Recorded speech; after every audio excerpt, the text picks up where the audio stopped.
Thank you for joining Think, Build, Launch podcast. This is Jennifer Sertl. I am your host. Our program is actually an extension of Marl Startup Studio, a studio that was started to support students and first-time founders of all ages while they are at the we say ideation. It's the idea stage of their startup. And we believe that there are so many innovative ideas in our community that get missed simply because people don't understand the structure to take their idea into an actionable plan. And that's exactly what we do. Today, we have Rob Mostyn, who is the Digital Games Hub Coordinator at RIT, the Magic Center. And MAGIC stands for Media, Arts, Games, Interaction, and Creativity. In his position, Rob works towards supporting, talking to, and about promoting the local game development industry in the school, RIT, as well as the community at large. He is the founder and director of ROC Game Dev, a nonprofit and a co-working space, as well as a series of monthly events aimed at bringing together the local professionals, students, and hobbyists and game developers. And I will tell you, about a year and a half ago, I noticed New York Times had a job position for a game editor. And that was the first signal to me how pervasive and how games are so mainstream. So I'm really excited to have Rob tell us more about the gaming industry and what it means to especially the Rochester and upstate New York community. Rob, thanks for being here today. How are you? Great, Jen. Thanks again for having me. Really excited to chat today. I appreciate all that you're doing in the community, and I can't wait for people to hear what you're doing. But first, please share your origin story and then how you ended up at Rochester Institute of Technology. Yeah, gosh, how far do you want me to go? Sometimes I start at 5 to 7 because that's when people start, indicating their actual career choices in 5 to 7 years old. So as far as you want to go back. Okay, great. So I guess my previous job to being at RIT is I was a graphic designer at U of R. And I kind of meandered to get there even. I have a background in music. I have a background in art, but ended up doing graphic design as a career at U of R. But around 2015, I was making music for independent video games, or as we call them, indie games. And these are games that are made by one, to 2 to 3 people, sometimes smaller teams, smaller studios, 10 to 15, 10 to 20 studios or person studios. But I was making music for a local game developer called Pete Lazarski. He had a game called Halloween Forever. It was a Halloween themed game. You were a pumpkin man jumping around, spitting candy corn. And he had me make music for it. I had been making music on Game Boys, the old handhelds. And he wanted that style of music. So we got together, I got to chatting, and he kind of opened me up to this world of, hey, you can make games on your own. You can download these, what we call game engines, the suite of software suite that lets you make games entirely on your own. And that kind of opened me up to a whole new world. So this was 2015. I started getting into it myself. I started using a game engine called Construct, which was very beginner friendly. It lets you basically write together sentences almost. You just kind of pick and choose options, drop downs. You're not even doing hard coding like you think most game developers would be doing. And got into making my own game. And at the same time, I was noticing I was making a game in a vacuum. I was by myself. Sometimes I would talk to Pete, but I wanted to branch out and see if there were other people doing this in Rochester. So actually, it's been 7 years to the month now. August 2015, I held the first ever meetup at Love and Cup in Henrietta for game developers. And there were only, I want to say, 5 or 6 of us. And we had a great time talking about game development. A lot of more software developers. I didn't have that background, so I was gaining a lot of knowledge. And that quickly became a monthly thing. Like, hey, Rob, keep hosting this event. And we would have it at coffee shops. We would have it at bars like Swillburger, the Playhouse, at the arcade.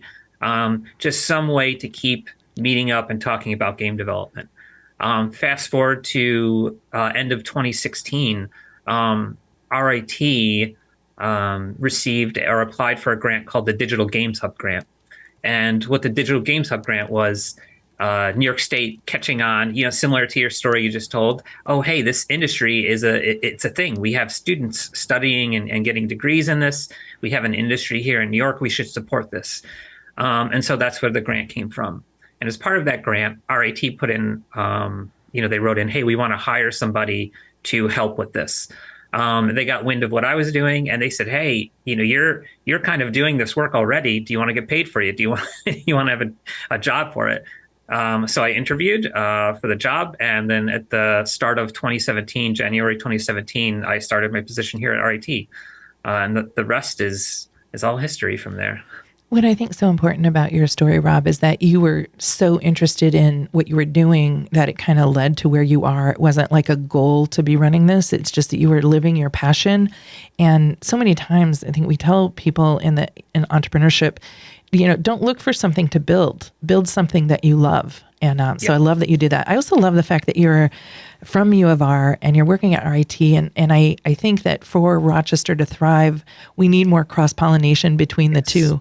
So I'm so thankful that you're kind of making that happen by being part of both communities. That's really, really amazing.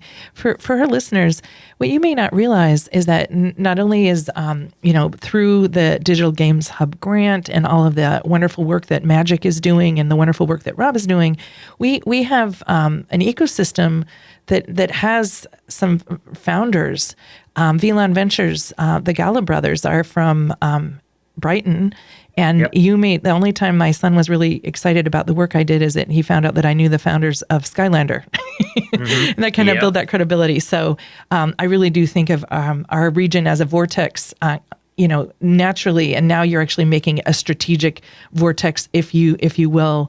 So how do you see it evolving over the next maybe 18 months? And how can the community get more involved in this gaming wave, if you will? Yeah, absolutely. So I think, next 18 months, we're seeing more and more events around town. We host the annual Rock Game Fest. We're doing it in a couple weeks here on September 10th here on our soundstage at Magic. That's to highlight, really spotlight the local indie game developers.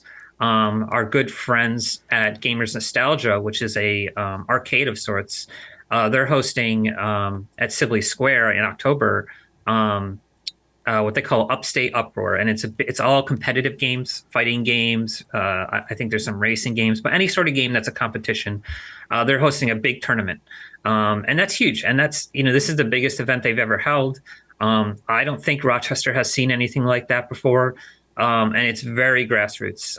Chris over at Gamers Nostalgia, who runs that, he's very similar story to Rock Game Dev. He's done everything from the ground up. So we're seeing more and more of that. We're seeing that branch out. Ben, who's over at Great Lakes Gaming, the new kind of esports lounge in the old Xerox building. I forgot the new name. Innovation Square. Thank you. He's doing incredible things, and it's only growing, it's only building, and we're seeing more, basically, an in for everybody. I myself, not an esports person. I'm not a big competitive gamer. I love the narrative games, and I like making games, but that's where Rock Game Dev came from. There's something for me. If you are a competitive gamer, there's something for you. If you're interested on the art side, if you're interested on the program side, I think we're seeing more and more opportunities for people to get into this, and opportunities for, maybe individuals who are interested that can't afford college or aren't planning to go to college. We recently partnered with RCTV downtown, the public broadcasting TV station, to help them set up a games center. And this is to help potential Twitch streamers, in the city who are interested in doing that, who might not have access to the hardware and the software. Game dev students who, are in high school or middle school. Basically, more and more avenues for individuals who are interested in game development, in gaming as a career or an education. More and more avenues to kind of, have them onboarded. That's great. I love that you had mentioned the esports. I remember Marty, I think it's Stenselwick. I hope I'm pronouncing it okay, but he was involved with Splice that became, I think, one of the region's largest acquisitions. Yep. And the Ben Garvey at the Innovation Square with the gaming lounge. What can you just, behaviorally, what do you think is going on and why people are fascinated with games? Yeah, great question. Um, I mean, first off, games as an industry is huge. It's gigantic. It's pulls in more revenue than the film industry. It's a behemoth of an industry. It's a serious industry. And when I say that, it's legitimate, I guess you could say. Um, and I think people are aware of that. I grew up playing games like old school Nintendo in the 80s, when it was still seen as a kid's thing, all throughout the 90s. But now my generation and even the generations younger than me, we're adults and we're in industries, and we know that, we've grown up understanding, hey, this is a serious thing. Um, it isn't just, games aren't just, attacking each other, shooting each other. It isn't just Call of Duty. There's serious games like Second Avenue Learning in downtown Rochester who do educational games. It's not just a pastime or a thing to do to burn 5 to 10 minutes on your phone. It can be an educational opportunity, a way to introduce people to new themes, new ideas, through this medium. We often talk of games as art too. There's very deep narrative, personal stories told through games. Basically, in my eyes, it's broadening as a medium to what we've seen film do, what we've seen music do, where it can be whatever you want it to represent. And what's nice about that too is now the tools to build games have broadened, have become more open. So any sort of creator can speak their voice, can kind of want to share what they want. So I think everybody's realizing this and seeing that games aren't just the stereotype of a teenager in their basement playing, screaming at each other. It's much broader than that and more serious than that. I wish I could remember who said that, but I think I found it. Uh-huh. Albert Einstein said, "Play is the highest form of research." And Yeah. that you can. The one that I couldn't remember is that something about that you can learn more from a person in play than Mm-hmm. actually hours and hours of knowing them. So, I'm really appreciative of how you bring the idea of games is not as a game, but games as a strategy to Mm-hmm. learning, to interact, to inspire, to inform. That's really, really beautiful. One of the things I noticed that just because we've had a couple of interactions together and I find you incredibly collaborative. Tell me more about how important collaboration is to the evolution of the game, just in terms of thriving in any industry and any vertical, but also in gaming, please. Yeah, great question. Huge question too. And I'll even go back to a little bit of my background, my origin story here. I mentioned how I was building games in a vacuum. The game that I did develop and I did release in 2017, 95% of it was made by me, art, music, coding, everything. I brought on a little help at the end. I hired an artist to make the big splash images that I wasn't quite good enough to do. But most of it was done by me, sitting in a coffee shop, headphones on, typing away, drawing, that sort of thing. Um, and that's great, but as any creator will tell you, especially any independent or solo creator, you get very close, both physically and emotionally, to your creation. And sometimes it's hard to see the glaring issues. So, one of the things we do at Rock Game Dev, what we call our general meetup, our flagship event, we do a show and tell. You can sign up. You stand in front of the group for 10 minutes. You have your computer plugged into a monitor and you show off what you're currently working on. And it's one of those opportunities where people will say, hey, why don't you try this? Or you can say, hey, I'm stuck on this part. I've been banging my head against the wall for the past week trying to figure out this code. And you show it to a group, and somebody who's hasn't seen it before, just has that aha moment and helps you out. Those are those important collaborative opportunities that really help with games. On top of that, we do events called game jams, which are kind of unique to the game industry. A game jam, just to break it down real quick, is where you have a finite amount of time, usually 48 to 72 hours, and you have a theme. We just did one here in Magic called the Summertime Game Jam. The theme was summertime. And so for 48 hours, we had just that amount of time to make a game based on that theme. So this includes art, programming, everything. Um, and for one of the first times I worked with a friend from the community. He did all the art, I did all the programming, and we're bouncing ideas back and off of each other.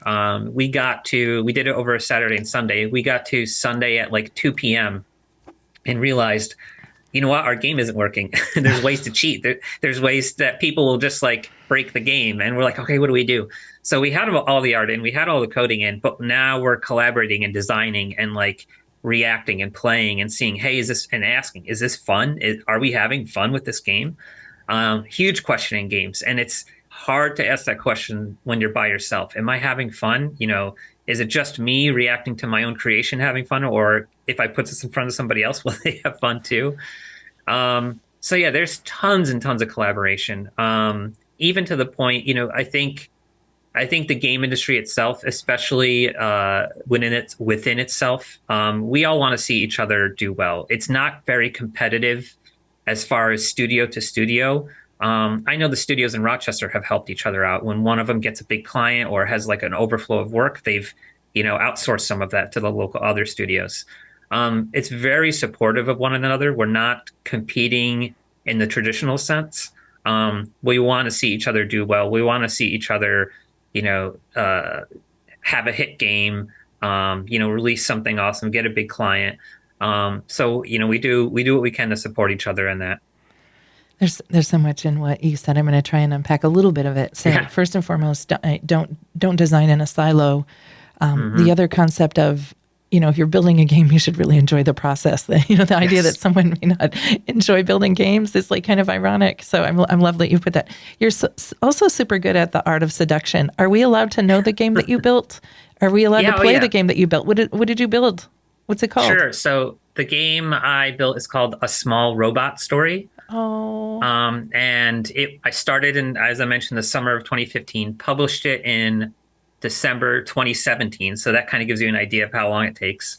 Was making it in my downtime, when I was working full time. So on the weekends, on the evenings. It's a retro, almost like Nintendo style game. It's free on Steam, which is one of the big publishing platforms, and itch.io, which is another storefront. So you can download it for free. You can play it on a Windows machine. But it's out there. It was a great learning experience. I would probably never make something that big again by myself. I love how you just kind of went for the fences from the get-go. And now that you have even more support and more knowledge, you're actually building something smaller. Oh yeah, big time. And just something that doesn't consume my life so much. Yeah, no, that's right. I think that idea of no matter what industry, well-being is becoming more important as a strategy within the building of the startup community. So I'm so glad that you brought that together. So if you hear game jams, to me, a game jam almost sounds like a hackathon for gamers. Oh, yeah. In a way, it's just kind of neat that they call it the game jam. Listen up for Game Fest and Upstate Uproar. Marl Startup Studio is collaborating with Rob and the Digital Games Hub for an event coming up in the fall. We don't yet have a date yet, but this program will be released very soon. In fact, tomorrow. In fact, if you're listening to it, there's so much coming up. Game Fest, Upstate Uproar, listen for game jams. We've been having our guest today, Rob Mostyn, the Digital Games Hub Coordinator at Rochester Institute of Technology, Magic Center, which I love to say, Media, Arts, Games, Interaction, and Creativity, Magic. Thank you for joining us today. I want to thank also Startup Grind Rochester, Upstate Venture Connect, Upstate Capital of New York, NextCore, RIT, and the University of Rochester for your partnership with Marl Startup Studio. There's been so much collaboration creating a tipping point in this community for entrepreneurship. I'd also like to thank our producer, Scott Fitzgerald at RockVox Studio. If you have an idea and want to know more about our program, connect with me, Jennifer Sertl, at marlaccelerator.com. Please subscribe to our program, and we'll continue to provide information and inspiration about taking your idea from a concept to a business. Thank you for joining us.